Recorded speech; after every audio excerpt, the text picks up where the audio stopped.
Hi guys, Andy here, and today I thought we would do some scary stories for kids too. It is available on the Google App Store, Google Play Store, whatever the hell you want to call it. This is probably my third attempt recording this. The first one, I wasn't sure if my recording was working, and then the second time, 30 minutes later, my recording didn't work. So, you know. But yeah, apparently this is a franchise or something. I think I've no entire Felipe Femur. Uh, so I'm just gonna do a little story from each one, since I already know most of them. Uh, we're gonna do Hungry Hungry. Years ago, I was to spend time at a summer camp in the woods, but I missed the bus. It was a long walk to camp, but I didn't mind it. As you all know, I love walking. The breeze felt nice blowing through my ribs, and the walk was nice too. That is, until it grew dark. Suddenly, the owls hooted, the trees rattled their leaves, but scariest of all was in the whisper. Yes, the eerie, hungry whisper. No louder than the wind, it said, though I couldn't then be sure. Hungry, hungry, I wish to eat of you. Full of terror, I ran through the forest. I ran until I found the camp. Everyone had gathered around the fire, just as we are now. I found the lead counselor, but being the skeleton I am, he did not see how white with fear I was. With my teeth chattering, I couldn't tell him. The beds are all full, I'm afraid. He pointed to a far cabin, the one nearest the tree line. You'll have to stay there. Alone? I asked. Alone, the counselor nodded. So alone I went and found my bed. It felt warm and comforting, though I still wished I were home in my own room. Sometime after lights out, I heard a scratching. I figured it was tree branches rubbing the side of the cabin. That is, until I heard the whisper once more. Hungry, hungry, I wish to eat of you. My bones shook. Then the whisper disappeared after a crinkling sound, and I fell asleep. The next night I felt better about sleeping alone. That is, until I heard the whisper once more. This time, it seemed to come from the closet, and a growl accompanied it. Hungry! Hungry! I wish to eat of you. The voice said, for it was now indeed more than a whisper. With the crinkling sound, it faded, and being too afraid to rise, I hid under my blankets until morning. The third night, the voice called out once more. Hungry! Hungry! I wish to eat of you. This time, it came from under my bed. I grabbed my flashlight and worked up the courage to look. My hands trembling, came to the edge of the bed. Hungry! Hungry! The voice said, and then there came the crinkle and a wet growl. I swallowed and held my breath and peeked over the side of my bed, but lost my balance and tumbled off. Hungry! Hungry! I heard the voice say loudly just in front of me. I wish to eat of you, eat you whole. I scrambled for my flashlight and pointed it under my bed, and you know what I saw. I saw sharp teeth. I saw feral eyes. I saw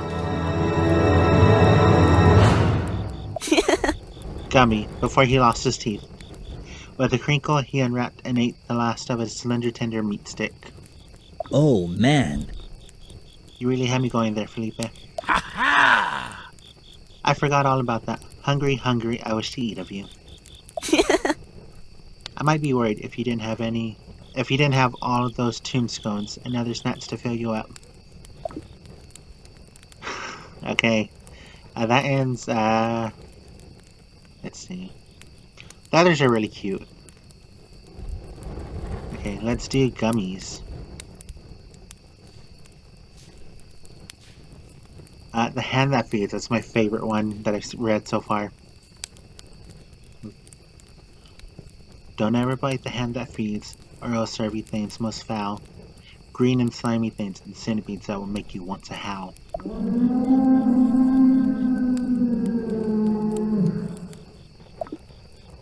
Should you ever try to eat your fill from a hand with a mind its own, you might get a mouthful of something that'll make you want to groan.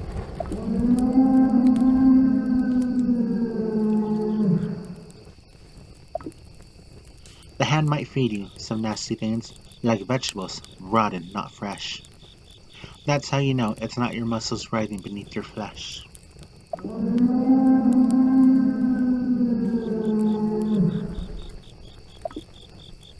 If it's even food it's trying to serve, of which I have my doubts, I found myself saying, pleading, please, not the Brussels sprouts.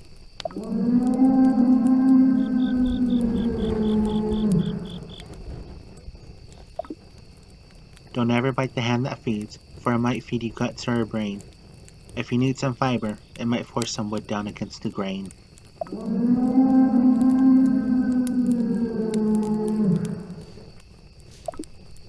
Don't ever bite the hand that feeds, or else there'll be things you just can't stand. Since it won't behave, I know I'd have to. There's no choice. I'll have to eat the hand.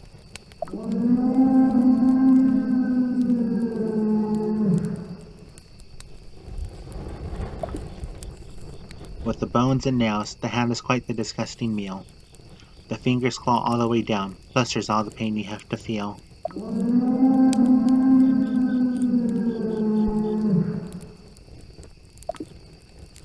Don't ever eat the hand that feeds, or you'll eat your meals off a hook. What's that at the end of it? It's gross. It's coming. I can't even look.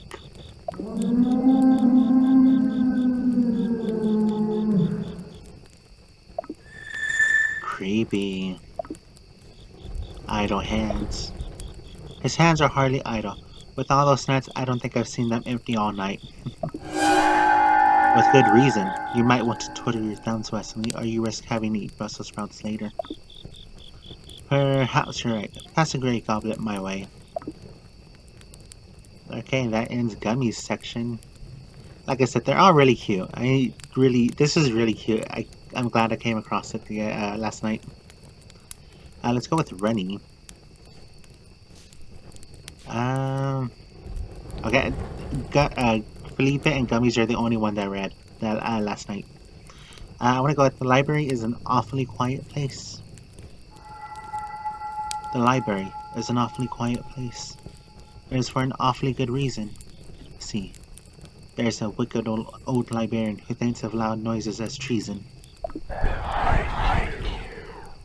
She's at all libraries and none at once, hidden and watching from the bits behind you. If you knew how she looked, the awful sight, you'd be as quiet as you could be too. Her fingers are a long and crooked sight. Her skin is pale with the color of death. Her gray hair is pulled back to a bun, the ends curling from the stench of her putrid breath. Between her terribly gaunt cheeks there sits a slender mouth that's fit solely for shushing. A pair of bifocals rest upon her nose, and her angry stare will leave you blushing. Blue veins decorate her wrinkled temples. There are bloodstains on her turtleneck. She'll sneak up on you from behind to punish if manners be something you neglect. Most patrons are silent at the library, not because they're trying to be polite. Even with their hushed words, they still worry that with one loud word, they'll whet her appetite.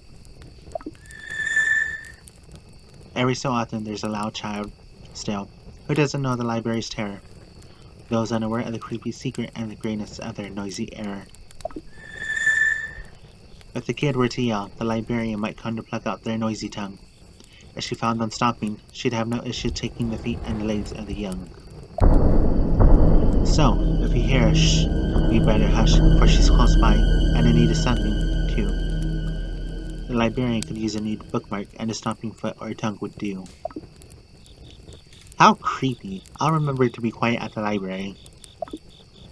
Don't be quiet, be yourself. Be loud if you want, just be sure to buy my anti-librarian spray.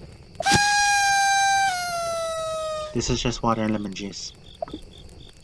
Well, do you see any librarians around? I don't. Did I scare you? Don't do that. Ah, that was cute. I like that one. Who is this? This is Sunny. Vampire? A wet, toothless mouse emerges with the setting sun. There's an old dreadful tale of a man in need of water. He woke up in the desert, the day growing ever hotter. Hesitant at crossing the sands was something he deeply regretted, as in the shade of his foul flame he lay very still and sweated. His mouth grew dry, then parched. His tongue grew foreign and feel. Even in the shade of his flame, he felt as his lips began to peel. He thought he'd make his way east when the sun finally sunk low, but as one horizon dimmed, the opposite began to glow. With the setting of the first sun, another rose in its place. The man hadn't the fluids to cry, he'd never leave this place. Two suns? Sounds like your kind of paradise, Sonny. Too much of a good thing can be a bad thing. Even I need the night to appreciate the day. That was a little bit short. Let's go with another one. No, let's just go for the next one. Melody and choral. In a room thick with darkness. Oh, I like her shirt. It says Loch Ness. In a room thick with darkness and inky stirring darkness, you see the form, four corners like a block of night but starless. On the far wall of the room, a window of light is burning. Makes all the shadows dance. The floor seems as if it's churning. The room is thick with darkness, still, for the window light does nothing. Because it's not a floor beneath you, it's 1,000 spiders running. Ugh. The swarm of spiders creep on all. The walls are hidden from view. The door is black as a window now, and you're crawling with spiders too. Yummy. I feel itchy. Yeah, my skin is crawling. Mine too. I could go for a bath. No, not a bath. I meant that is to say, a shower would do. That was cute. I like that one. Creepy. Cute. Who is this? This is Clyde.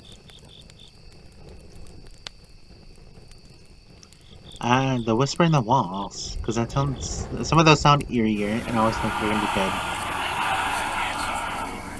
I awoke on one particular Saturday morning to the sound of whispers in the walls. Perhaps you've heard these whispers too, just as you're waking up. You swear you can hear people talking, as if your parents were in the next room chatting over breakfast. Yet, when you go to look, no one is there. The house is empty. Or is it? Same thing happened on that Saturday morning. I heard the voices, went to look, and found no one. This is strange, as my parents were always home on Saturday mornings. There is no note either. Usually, the voices stop once you're fully awake, but this time they didn't. I walked around the entire house, cupping my ear. I'd hold it to each wall and listen. I'd hear things that sounded like words, but not in any language I knew. Or perhaps they were just parts of the words. The voices were so quiet and muffled it was impossible to tell. The voices wouldn't stop. At times, they seemed to sing even, somberly. The voices seemed sad altogether, really. I had nearly given up trying to understand them when I tried the living room once more. Listening close to the wall, I heard a voice say the word train. Even being such a common word, it gave me chills. Perhaps it was the fact that I finally understood a word the voices were saying. There really were voices in the walls. The whispers became clearer and clearer from then on until I could make out a whole sentence. Found him on the train. Bleeding. Died alone on the train. And this one was more of a hiss than anything.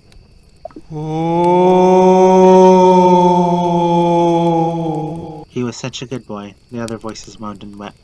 A handsome boy too good to be caught up in all that. My poor, poor Clyde, said a voice, and it sounded familiar. Eerily, Clyde was my name. I pulled back from the wall, suddenly afraid that the voices knew I was listening. After a moment, I put my ear back to the wall. The voices seemed closer, right on the other side of the wall. Blood rushed to my ears, my heart raced, my brow became beaded with sweat.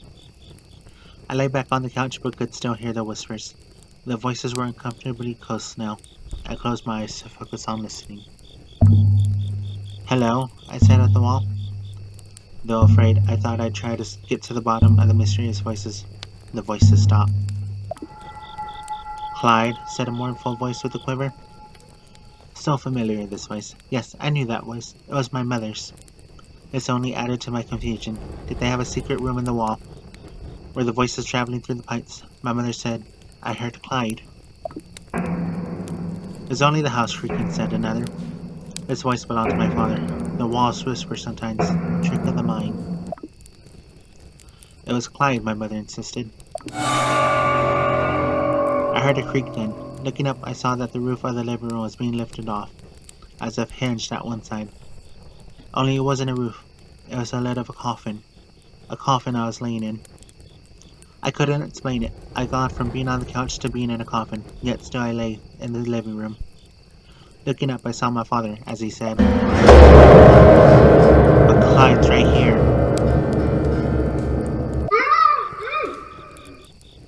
Then I saw my mother peek over the edge of the coffin, eyes red and wet. I tried to call out to her, but my lips would not move. It was only a whisper in the wall. "Our son is dead." Yes, my mother agreed and wept. It was only the whispers in the wall.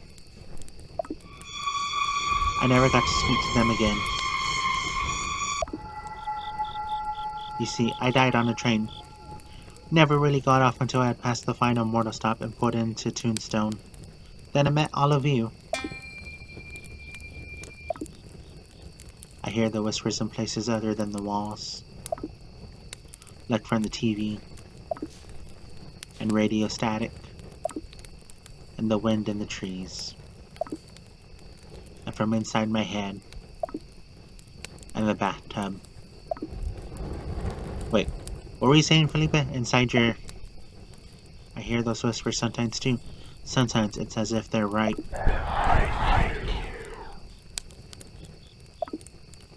Stop doing that. Curse you ghosts, especially you, Clyde. Aw, that's so sad. That one was sad. Ooh, what are you? Gilly? Let's continue with the tradition of the voices. That sounds really interesting. I enjoy baths, the water, the bubbles, the toys. With my duck float Tate, there's nothing that can get me like in the deep water of an ocean, lake, or even that deep pool at school. I thought that, at least, until it happened. It was a school night, and I was taking a bath after finishing all my homework. Lavender-scented bubbles frothed over the side of the tub as I played with my favorite toy pirate ship and a new rubber duck. In my imagination, Captain Nobeard was exploring the bubble islands with his first mate, Rupert the Duck. Most fun I'd had in a while, I must say. My father had gone out to sign autographs at a local drive-in theater, so I was all alone. I don't think I would have been as frightened as I was if he had been home. I'd have probably thought it was him calling me from downstairs when I heard the muffled voice. But it wasn't from downstairs. The voice that said, "I want to play," came from the drain. A wet and longing voice. It was muffled by the plug in the water, but I heard it again. It said, "Please, let me play." I scooted to the far side of the tub, furthest from the drain plug and the voice. I was too scared to do anything.